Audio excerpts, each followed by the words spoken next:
जय श्री कृष्णा, जय श्री राधे। अर्चना के कृष्ण गुणगान चैनल और कृष्ण गुणगान पेज पर आपका स्वागत है। आज मैं आपको सैमंतक मणि की संपूर्ण कथा सुना रही हूँ। एक बार नंद किशोर ने सनत कुमारों से कहा कि चौथ के चंद्रमा के दर्शन करने से श्री कृष्ण पर जो लांछन लगा था वो सिद्धि विनायक व्रत करने से दूर हुआ था। ऐसा सुनकर सनत कुमारों को आश्चर्य हुआ। उन्होंने पूर्ण ब्रह्म श्री कृष्ण को कलंक लगने की कथा पूछी तो नंद किशोर ने बताया कि एक बात जरासंध के भय से श्री कृष्ण समुद्र के मध्य नगरी बसाकर रहने लगे। इसी नगरी का नाम आजकल द्वारिकापुरी है। द्वारिकापुरी में निवास करने वाले सत्राजित यादव ने सूर्य नारायण भगवान की आराधना की। जब भगवान सूर्य ने उन्हें नित्य 8 भार सोना देने वाली सेमंतक नामक मणि अपने गले से उतारकर दे दी। मणि पाकर सत्राजित यादव जब समाज में गया तो श्री कृष्ण ने उस मणि को प्राप्त करने की इच्छा व्यक्त की। सत्राजित ने वो मणि श्री कृष्ण को ना देकर अपने भाई प्रसेनजीत को दे दी। एक दिन प्रसेनजीत घोड़े पर चढ़कर शिकार के लिए गया। वहां एक शेर ने उसे मार डाला और मणि ले ली। रीछों का राजा जाम्बत उस सिंह को मारकर मणि लेकर गुफा में चला गया। जब प्रसेनजीत कई दिनों तक शिकार से न लौटा तो सत्राजित को बड़ा दुख हुआ। उसने सोचा कि श्री कृष्ण ने ही मणि प्राप्त करने के लिए उसका वध कर दिया होगा। अतः बिना किसी प्रकार की जानकारी जुटाए हुए उसने प्रचार कर दिया कि श्री कृष्ण ने प्रसेनजीत को मारकर मणि उससे छीन ली है। इस लोक निंदा के निवारण के लिए श्री कृष्ण बहुत से लोगों के साथ प्रसेनजीत को ढूंढने बन गए।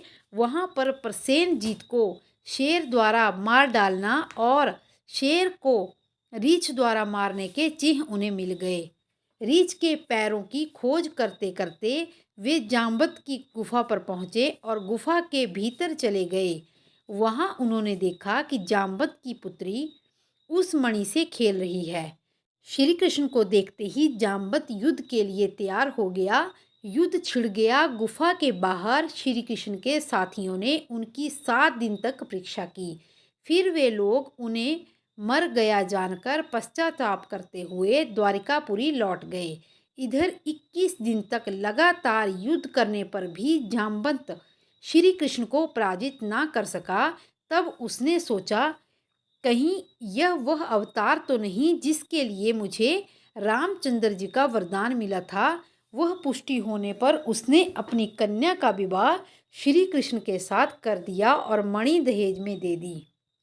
श्री कृष्ण जब मणि लेकर वापस आए तो सत्राजित अपने किए हुए पर बहुत लज्जित हुआ।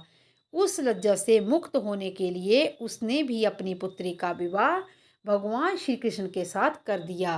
कुछ समय के बाद श्री कृष्ण किसी काम से इंद्रप्रस्थ चले गए। तब अक्रूर और ऋतुवर्मा की राय से सतध्रवा यादव ने सत्राजित को मारकर मणि अपने कब्जे में ले ली। सत्राजित की मौत का समाचार जब भगवान श्री कृष्ण को मिला तो वे तत्काल द्वारिका नगरी पहुंचे और वे शतध्रवा को मारकर मणि छीनने को तैयार हो गए। इस कार्य में सहायता के लिए बलराम भी तैयार थे। यह जानकर शतध्रवा ने मणि अक्रूर को दे दी और स्वयं भाग निकला। श्री कृष्ण ने उसका पीछा करके उसे मार डाला और मणि उन्हें भी नहीं मिल पाई। बलराम जी वहां पहुंचे। श्री कृष्ण ने उन्हें बताया कि मणि उसके पास नहीं है। बलराम जी को विश्वास न हुआ और वे अप्रसन्न होकर विदर्भ चले गए। श्री कृष्ण के द्वारिका लौटने पर लोगों ने उनका भारी अपमान किया। तत्काल यह समाचार फैल गया कि मणि के लोभ में श्री कृष्ण ने अपने भाई का भी त्याग कर दिया। श्री कृष्ण इस अकारण प्राप्त अपमान के शोक में डूबे थे कि सहसा नारद जी आ गए। उन्होंने श्री कृष्ण को बताया कि भाद्रपद शुक्ल पक्ष के चतुर्थी के चंद्रमा का आपने दर्शन किया था, इसी कारण से आपको लांछन लगा है। श्री कृष्ण ने पूछा कि चौथ के चंद्रमा को ऐसा क्या हो गया है जिसके दर्शन मात्र से मनुष्य कलंकित हो जाता है। तब नारद जी बोले कि एक बार ब्रह्मा जी ने चतुर्थी के दिन गणेश जी का व्रत किया था। गणेश जी ने प्रकट होकर वर मांगने को कहा तो उन्होंने मांगा कि मुझे सृष्टि की रचना करने का मोह न हो। गणेश जी ज्यों ही तथास्तु कहकर चलने लगे, उनके विचित्र व्यक्तित्व को देखकर चंद्रमा ने उनका उपहास किया। इस पर गणेश जी रुष्ट होकर चंद्रमा को श्राप दे दिया कि आज से कोई भी तुम्हारा मुख नहीं देखना चाहेगा। श्राप देकर गणेश जी अपने लोक में चले गए। चंद्रमा मानसरोवर की कुमुदनियों में जा छिपा। चंद्रमा के बिना प्राणियों में बड़ा कष्ट हो गया। उनके कष्ट को देखकर ब्रह्मा जी की आज्ञा से सारे देवताओं ने व्रत किया और व्रत से प्रसन्न होकर गणेश जी ने वरदान दिया कि अब चंद्रमा श्राप से मुक्त हो जाएगा। पर भाद्रपद शुक्ल पक्ष की चतुर्थी को जो भी चंद्रमा का दर्शन करेगा उसे चोरी आदि का झूठा लांछन जरूर लगेगा, किंतु जो मनुष्य द्वितीय को दर्शन करता रहेगा वो इस लांछन से बच जाएगा। इस चतुर्थी को सिद्धि विनायक व्रत करने से सारे दोष दूर हो जाते हैं। यह सुनकर सभी देवता अपने अपने स्थान को चले गए और इस प्रकार भाद्रपद शुक्ल पक्ष की चतुर्थी को चंद्रमा का दर्शन करने से आपको यह कलंक लगा है। तब श्री कृष्ण ने कलंक से मुक्त होने के लिए यही व्रत किया था। कुरुक्षेत्र के युद्ध में युधिष्ठिर ने भगवान श्री कृष्ण से पूछा कि भगवान, मनुष्य की मनोकामना सिद्धि का कौन सा उपाय है? किस प्रकार मनुष्य धन, पुत्र, सौभाग्य तथा विजय प्राप्त कर सकता है? यह सुनकर श्री कृष्ण ने उत्तर दिया कि यदि तुम पार्वती पुत्र गणेश का विधि पूर्वक पूजन करोगे तो निश्चय ही तुम्हें सब कुछ प्राप्त होगा।